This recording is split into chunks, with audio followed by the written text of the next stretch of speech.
Hey everybody, it's Brad. Today we're going to be dealing with palette 11, and specifically we're going to be using Photostitch to create embroidery designs of things that are not photos. So I recently have been playing with this and discovered that Photostitch, not just for photographs. So let's begin. When we first open our palette 11 program, this is what we see. Now there is a shortcut to be able to get to the Photostitch from this button right here, create embroidery patterns using images, but we are not going to use that. I'm going to close this wizard and do it manually. We're going to go up to image up here in the middle tab and open. This is where we're going to select our image. So you probably saw in the thumbnail of this video this design here of Baby Yoda. So that's what I'm going to do first so that no one's disappointed and has to sit through and wait until we get to Baby Yoda. So here he is. This is just a fan art image of Yoda. I mean, I did a Google image search to find this. I'm not going to, provide a link or anything, but if you really want, you'll be able to find this just by searching for pictures of Baby Yoda. So what this is it's a clip art basically. It is not a photograph. But if I were to go and use the auto punch to try and digitize this, I would not get super good results. So if I go into auto punch here, which is what's generally designed for doing clip art type designs. I'll go in here and hit next, and I'll give it the best chance possible. I'll make it fill the large hoop on the Solaris, and hit next, and we can see that it's already greatly segmented. All these little pieces are not looking so hot. I'm gonna hit finish, and here's what we get. Let's go to view and put it in realistic. So that doesn't look amazing. In fact, I mean, it doesn't even look good. And that's because this type of image isn't what auto punch is good at. It has shading, it has subtle differences in tone. My original artwork image and the result of the auto punch, not so hot. And it's not even a relatively low stitch count. If we look down here, this is 70,000 stitches. So it's that's a lot of stitches for something that looks terrible. So what to do? Well, if we go and we use Photostitch instead, let me bring my my image back up here. If we use Photostitch instead, we're going to go up to Photostitch 1 and choose color. Then we're going to bring this in, and it's going to treat this as if it were a photograph, which is, it's going to bring out all these details and do its little swirly stitching that the Photostitch does. So we're going to use a clipping mask for this because I don't want the white background. It's not like the auto punch where it automatically magically takes out all of the background. So the clipping mask is what we do to cut out little Yoda from his white background. So we're going to left click on that. And it works just the same way that it does with a photo, but if you don't know how this works, basically what you do is you use the -sign pencil for areas that you don't want it to digitize. So this blue cross-hatched area is, for some reason, it's decided that this is part of the design. So we say, no, that is not part of the design. We'll put another little mark in here, and a little mark in here. You don't have to, it's a common misconception, you don't have to color this in. Okay, you just put a little bit of mark in there where you don't want it. And then hit update preview, and it should suck all this background in, and it did. Everything looks good. Now, if there was part of him that wasn't crosshatched that I wanted to be crosshatched, then I'd use the plus pencil. And I'm sure when we do other designs here, we'll need to use the plus pencil. And anywhere that you draw with the plus pencil, it looks at that and tries to cover that up. So once the whole thing is covered in this like blue cross-hatching, everything that I want digitized, then we're good. As a side note, things like this hair up here, just don't. You're not going to get that. So don't spend 20 minutes trying to get that. It's just not going to happen. So anyway, let's hit next. Or no, we'll hit OK. That shows my mask. That's all the outline that goes around my design. And we're going to hit next. Now at this point is when I can size the design. So the the hoop that I actually sewed this design out in on my when I sewed this design out. The picture that you saw in the preview here, that was the 8x8 hoop, which is 240 by 240. So I'm going to go ahead and do that just so that you see the design exactly as I saw it before I sewed it out. But you want to use, generally speaking, the largest hoop that you have available to you when you're doing photo stitch. The bigger the design, the better it looks, period. So if you want it to look as good as possible, don't use your 5x7 hoop. Sew the thing out as big as it can be. That's why mine looks so good. It's because I use the biggest hoop I can. Anyway, so we go ahead and do this, and we hit OK. And we're going to tell it to fit this to my hoop, fit to page down here. That's going to make it as big as it possibly can be and still fit in my selected hoop. And like I said, that is key.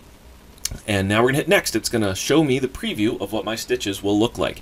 And remember, this is the picture that you look at. This is what it's going to look like when you sew it out. Once we hit finish and it renders the stitches in the program, it no longer looks exactly like it's going to look when you sew it out. But this is the preview that you look at. This is what it will look like when you sew it out. So anyway, here we go. Now, when I do this, I make sure that I have my thread chart set to Floriani, because that's the brand of thread that I use. But whatever brand of thread that you use, don't leave it set at the default, which is Brother Embroidery. Update preview. And if you do that, you don't get nearly the color depth that you get with a more robust thread chart. Brother Embroidery has 64 colors. Okay, it's not enough to do realistic looking designs super well. So we can see, I mean, this still looks fine on this. Some designs, however, it will not. But when we go and switch this to Floriani and hit update preview, now, honestly, there's not that much difference in this particular design, but just trust me, a lot of the time there is. And then, so the other thing is, I usually set my max number of colors to 15. Hit update preview. But after you do anything in here, you have to hit update preview.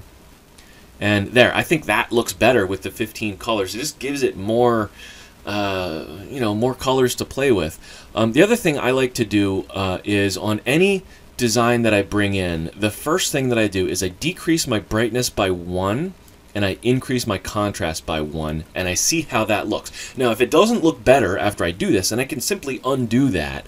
But I find that the majority of the time, bumping down my brightness by 1 and bumping up my contrast by 1 usually makes the design look a little bit better, which to my eyes, this looks better than what I got before. Now, this is oh, you know what? The other thing I did is I bumped my detail up 1 notch, which makes the stitching a little tiny bit tighter. It does increase the stitch count a bit, but this is exactly what I did to generate that design that I used as the thumbnail for this video.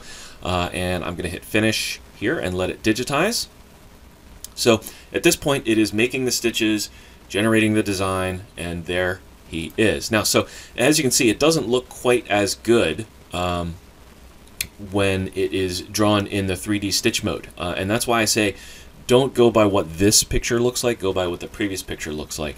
Let me go ahead and bring up that design. Let's see. Here he is. So this is an actual photo. Whoops. Didn't mean to full screen that on my screen. There we go. This is an actual photo of the stitches that I sewed out. And I think he came out pretty good. He didn't take that long to sew out. It's about 50,000 stitches or so. Now, I could have made this better if I sewed it out bigger, but I didn't want to spend all day sewing this out. So I did it, at the size that I did it, and I think he came out really good. He looks really cute. He looked even better in real life when you stand a little bit farther away from it. Whenever you get real close to a photo stitch, kind of the detail breaks down in it. But he really looks really cool in real life. So the point of this is just to show you the photo stitch tool isn't just for photos. So what is it for other than photos then? Because you know, clearly I can do nice detailed clip art like this, but what other types of things can I do? Well, let's get rid of him, and I have found that it is really, really good for doing paintings. So we can go in and open a painting. Let's open an image from File, and here, this Alex Gray painting. This is a painting. This guy Alex Gray does these psychedelic paintings, and this has got a lot of stuff going on here, right?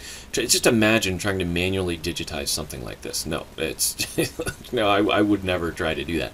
But we're going to go ahead and let the Photostitch have a crack at it and see what it spits out. So we bring up our image, right? So I've gone to Open and picked my image. We're going to do Photostitch and choose Color. Then it still has my previous mask. Okay, so this has the shape of Baby Yoda in there. We don't want that.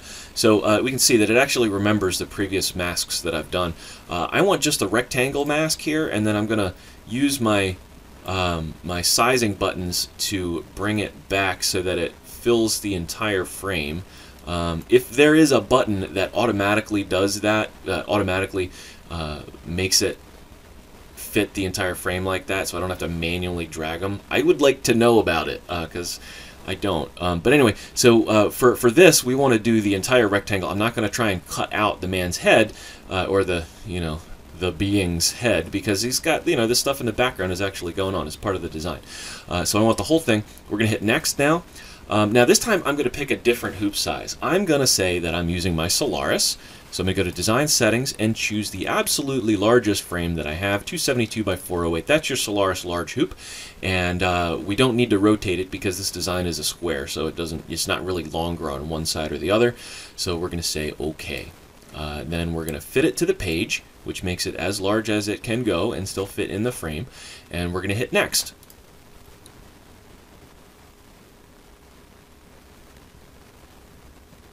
There you have it. Again, so this is pretty much what it's going to look like when I sew it out, and that is amazing. I mean, that looks just like the painting. Anybody who knows the painting would see it and instantly recognize it as what it is. Again, I can go in and increase my number of colors to get a little bit more color variation and detail in there, but realistically, we don't need, air quotes, need, to do that. To make this look good. If I had a 10 needle and I wanted to sew this out and not have to change the colors, yeah, that would still look good. Let's see what it looks like with 5 more colors in there.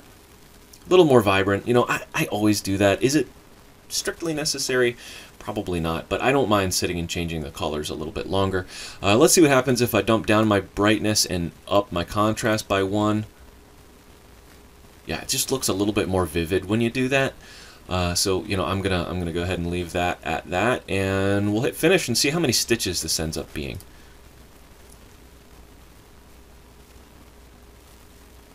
So right now it's digitizing it, and your computer may take more or less time than mine, depending on how powerful it is. And I'm just still waiting for this to finish generating here. There we go. So there's our design. Looks awful in the preview. It always will. This is 150,000 stitches, which is a lot. This is a ridiculous amount of stitches. And that's just the way it is with Photostitch. You know, you do a full frame Photostitch, then it's going to take a while to sew the thing out. So, I mean, you could expect a design like this to take upwards of 7.5 hours to actually sew out. Because it stops and starts constantly, stops and trims. I mean, there's a million trims, and it's, you know, just not the way that like a professional digitizer would do it. But also, a professional digitizer would have a real heck of a time reproducing the result of this process. So, you know, that's kind of the way that it works. So let's see, what else are we going to do? Let's do. Oh, I know. I wanted to do some where I take a photo and then a painting of the photo and see the difference. So let's go ahead and do that real quick. So I'll just delete the stitches out of this one, and we'll go back up to Open and do From File. So let's see. We're going to do this picture. It's not really a photo. It's a still from the movie Jurassic Park. It's Jeff Goldblum shirtless after being injured when they fought the T-Rex and such. This is a it's like a photo. I mean, it's basically a photo. It's a still image from a movie. But we're going to go ahead and run the Photostitch wizard on this and see what it spits out. So Photostitch and color, and we're going to take this and I'll crop it a little bit because this is kind of out of proportion to my large frame on my Solaris, so we'll crop it a little bit from the front and the back like that. About like that is going to be good. And we could have done a custom clipping mask. I'm not going to do that though. I'm just going to let it do it. I'm not going to sew this out anyway, so we're going to hit next.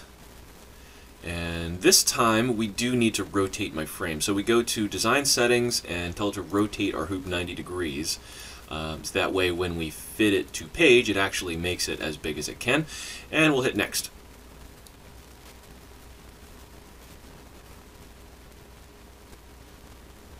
Alright, so as you can see, this is pretty dark. It's tough to see exactly what's going on here. So let's see what happens if, first of all, let's increase the color count to 15. Hit update.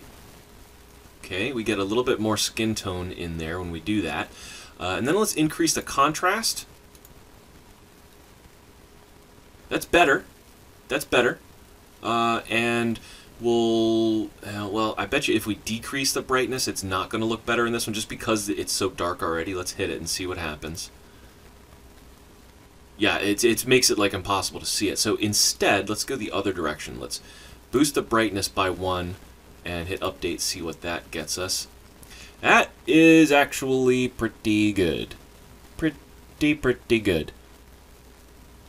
You know, that's actually better than I thought it was going to be. But so anyway, so there we go. So there we've got off of a photo. Now, let's get an image of the same thing, basically, and see what we can do with a clip art of that somebody made of this scene. All right. So I'm going to just go ahead and hit cancel here. I'm not going to, well, I mean, we could finish it, but I'm not going to sew it out. This is, like I said, this is the preview that you want to look at. This is what it will look like when you sew it out. So that's pretty impressive. Cancel. I constantly am surprised by how good this program is at doing these photo stitches. All right, so we're going to open a different image, and I got a couple of these to pick from. We'll do this one. This is kind of simpler. So here we go. He's laying shirtless. Somebody's gone and made a clip art of this. I love it. And we're going to do photo stitch 1 color. This time we're going to crop it to this part like this. Okay, come on. Here we go. Fit to page. And hit next. Let's see what it does. Here we go. Alright, so, well, I really like the way that it's done his face. We just get so much more detail on this part, and it's brighter. Again, because the colors aren't so muted because, just the nature of it being clip art. But the background is terrible because it's trying to do that bloom effect that the background had, and that really doesn't look good at all. So I guess if I was doing this one, let's update that preview with 15 colors. Yeah, it doesn't really make any difference. Again, because there wasn't that many colors in the original image. It's not a photo, it was a clip art, and there wasn't that many colors to begin with. So this is an example where that is not necessary, increasing the colors. So, but this really bothers me, having this background like this. So I'm thinking with this particular one, we would need to remove the mask to make it look good. But once we did, or not, we need to put in a mask to make this look good. But once we did that, I think this is actually going to look a little bit better than the photo one did. At least the detail on the face and the chest and the arm here.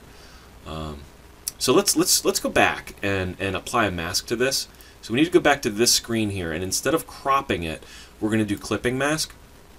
Now this is going to be a little challenging because the background color is similar to his body, but what we're going to do is we're going to use the minus pen and tell it we don't want any of this, but we make sure that we don't get it on any of our subject.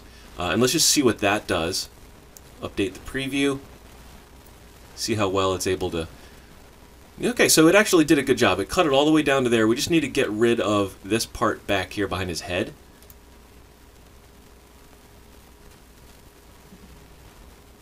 Yeah, that is just amazing the way that that works. Okay, so then we want to... Oh yeah, it actually picked up the whole bottom of it now. So this is ready to go. We're going to hit OK here and hit Next. Fit it to the frame, which we can actually now make it a little bit bigger than we could before. And actually I see we've got a couple of spots there and there where we would need to go in and use that minus tool a little bit more, which if I wanted to do that, I'd hit previous, clipping mask. It'll remember my current mask. And you know what? It actually, let's zoom in a bit. Yeah, that second round, it automatically cut that out. But you know what it did is it also cut out the reflection on his hair. So let's tell it to put that back in. Like that and like that. Update preview. Yeah, that's probably enough. And we'll just say OK. Oh, you know what? And now it actually lost part of the bottom there. Really annoying when it does stuff like that. Okay, so we need to put it back in, put the plus in, and it also lost his hair. That's what happens when you zoom out. You can't really see everything that it's doing. So we plus that. We're gonna plus the white part, the reflection on his hair. Update the preview.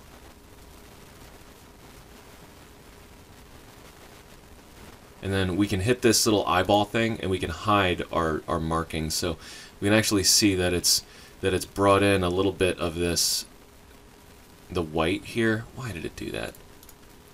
I don't know. We're going to put the minus in that area, though, so that it knows this white is no good. Update the preview. Get rid of our marks. You know what? Forget it. I'm just going to say that that's okay. If I sat here and screwed with it for another couple minutes, I'd probably get it, but the point is I just want to see how this looks in context like this. So there we go, fit it to the page and hit Next.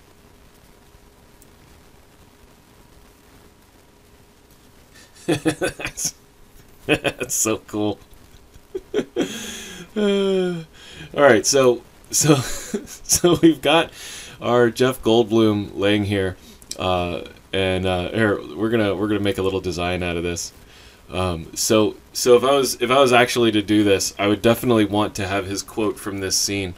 So once we've got our design in, then we're going to go up here to Home and Text, and let's pick a nice Jurassic looking font if I can find one. Let's see. I don't know. We'll do this one. If you wanted, you could actually go and find the actual Jurassic Park font and do this and that. So he says at this point in the movie, life finds a way. We hit enter.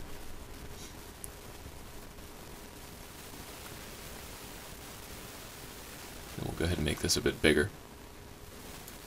We could have done this on 2 lines too. Would probably have been better to fill this space. Look at that. I would be happy to have that on the back of a jacket. It'd be pretty sweet. So anyway, just showing you kind of the differences. If you can find clip art versions of something that you want to do, sometimes you get better detail out of it than you would doing it just from the photo. Is the point of that that little exercise. All right, so there's another thing that I wanted to do. All right, so I haven't tried this yet at all, but this morning I was looking at. I have this poster. It's my wife's poster. From a Grateful Dead show that we went to that has all these really cool butterflies. And I just took a couple pictures of them with my phone this morning and brought them onto the computer. I want to see how that works. So basically, what we're doing now is a photo of clip art essentially, because it's a painting kind of. So it's a photograph that I took of a painting that's in my bedroom. Okay, so let's do that. We're going to open from File. We've got all these different butterflies in here. We'll do this one first and see how that does. So here we go. So this is, I want this butterfly. So let's use the Photostitch 1 color, and I'm going to do a custom clipping mask. But look what happened. See how it traced kind of along with my previous mask? So what you want to do before you do one of these is, it's a good idea to bring it back to the rectangle shape and crop just to the thing that you want to trace. We'll hit next here. Oh, wait, I didn't mean to hit next. I meant to hit clipping mask. Okay, so it's got most of my butterfly, but it brought in some of the white, which I don't want. So we're going to tell it, no, we don't want that, we don't want that, we don't want that. But we're going to see if we can't save the antenna. So we're going to zoom in, and we're going to try and draw right on the line of the antenna.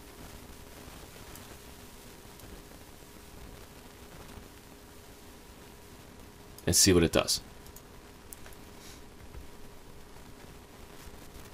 Not too shabby. So we want to minus out this little bit in here.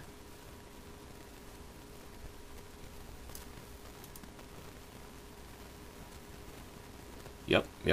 Let's zoom out and make sure that it didn't do anything weird anywhere else. Yeah, that looks pretty good. Okay, so I'm optimistic that this is going to look cool. So we're going to say okay. And next, fit it to the page.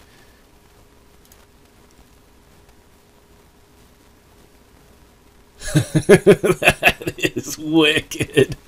So it could have got more of the antenna. So basically what we would need to do is in our mask, we need to go in and draw that a little bit more, or possibly if we just redid it without even drawing it more and left the mask that we used, it might pick up the rest of that.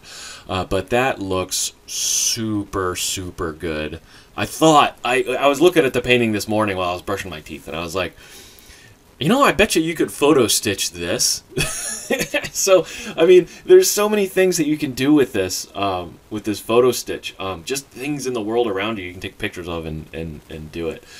Just for the sake of it, let's see what happens if I bump down the brightness and bump up the contrast. Yeah, not a huge difference. I didn't think it would be, but you can adjust that to the way that you like it. You can increase the color count. I don't think it's going to make a difference on this. It doesn't at all. That's just increasing the amount of time that it's going to take to sew it out. So that's unnecessary. Let's see how many stitches this is.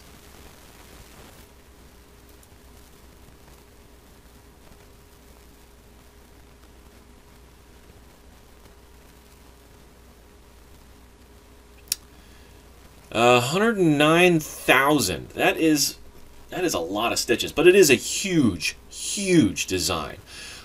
So, you know, it's kind of to be expected. But imagine that on the back of a jacket. That's almost 16 inches from tip to tip, because it's on the Solaris big hoop, mind you. That would look amazing.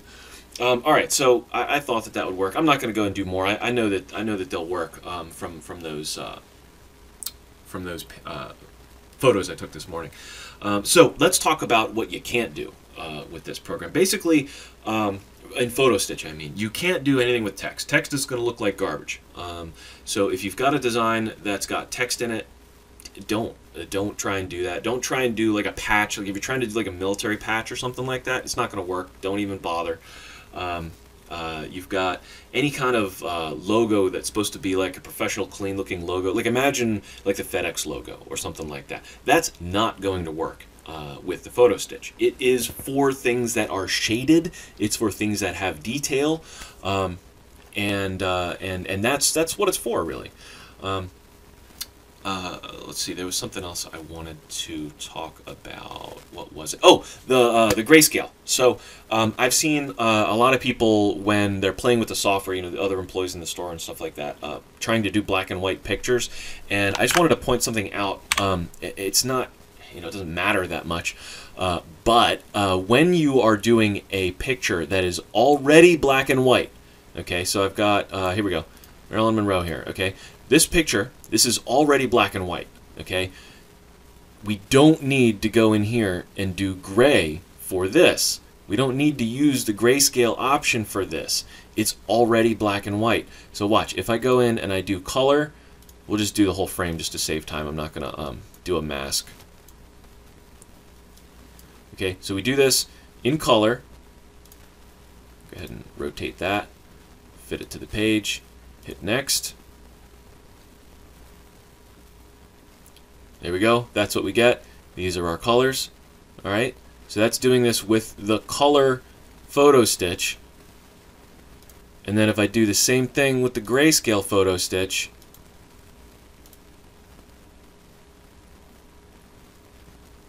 it is the exact same result, okay? This grayscale is for changing something that's already colored into grayscale, okay? So if I've got an image that is a full color image, like Baby Yoda here playing on a Game Boy, and I want this to be sewn out in black and white, that is what this tool is for. This will probably clip really easily. Oh, it's yelling at me that the image is too big to convert. I would need to resize that if I wanted to make a mask, so we just won't make a mask for that. And fit them to the page. Next. And he's black and white. Okay, that's what that tool is for. You don't need to use that on a black and white image. It's already black and white. So then the other tool that's in here is well, sepia. How do you say that? Sepia. Anyway, that basically does the same thing but with sepia colors. So again, if you already have a sepia image, like you've got a photograph of your great-great-grandfather from the Civil War or whatever, you don't need to use the sepia tool on it because it already is sepia, right? So, but this will go in and convert my color tones to the sepia tones to take an image that is already full color and turn it sepia colored. All right, that's what that tool does. But anyway, the other tool is mono, and what that does is something different. That will actually take a design and change it from color black and white, but then it only does one color. Okay, so it does it just with black. So all of the negative space, basically, all of the light colors in the design are white negative space. Now what this is really handy for is if you want something that you can tell what it is, but you also don't want to spend 16 hours sewing out a giant design, because this is only 24,000 stitches. This wouldn't take long to sew out at all, probably. And because it's only one color and it's basically doing one continuous line, it sews out quicker. So this would probably take less than an hour to sew out. At any rate, that is what you can do with Photostitch, with stuff that's not photos. It's really, really cool, and I really like it. You know, I still use Floriani for doing most of the things that I do, but for making images like this, there is just nothing that does it the way that Palette does it. It is the absolute best for automatically digitizing anything with shading. It's just not even close. So anyway, that's the tutorial for today. I hope you learned something, and I'll see you in the next video.